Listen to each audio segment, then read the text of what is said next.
Bakery on South Main in the Oyster Bar. RJ special this month is a half pound of the fresh fried shrimp for just $10.99. Well, let's pick up the pieces from another busy weekend. We'll have highlights, some of the high school basketball action from over the weekend. We did have the Statesboro boys get beat on Friday night in a region game, right? Lost on the road to Brunswick. A team that's usually got lots of athletes. Kind of surprised that they lost, but you never can. Week in, week out, it's tough. You go on the road, it's tough.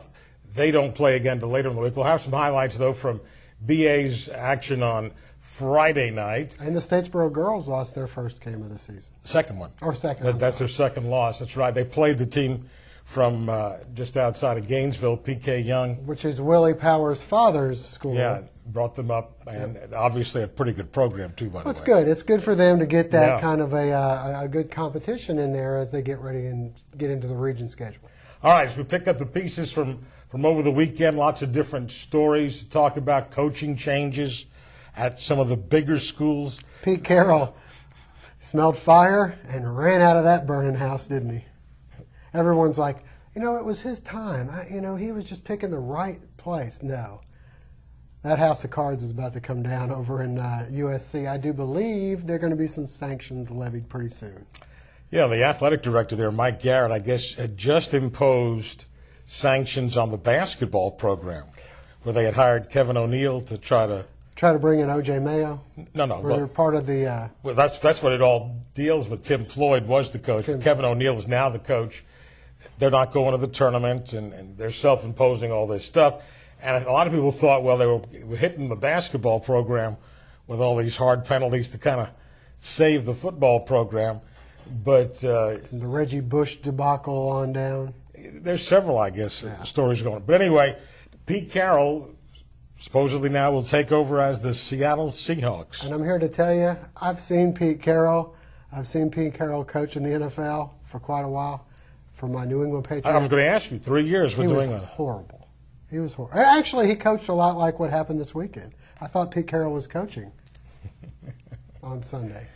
They said he was too nice a guy when he was in the NFL. I guess he did 3 years with New England. Too nice a guy, and he's kind of suffers from the same problem that Steve Spurrier had, which is he kind of likes a light load. In the NFL, you're in there maybe 20 hours a week. You got your coffee-stained teeth and your cigarette butts in your ashtray. They're up all night. So anyway, that certainly is going to make a major rumbling there. And as far as now, who will get the job there?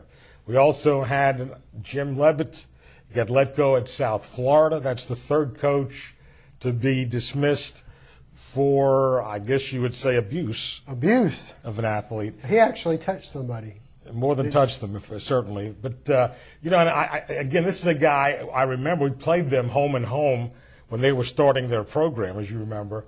And if anybody was high-strung, he was a high-strung guy. A quick aside on Jim Leavitt, he would never make it at Georgia Southern because he actually went to their president and got them to lower the standards of bringing in athletes where they're the lowest in the, I believe they're in the Big East. Big East, yes.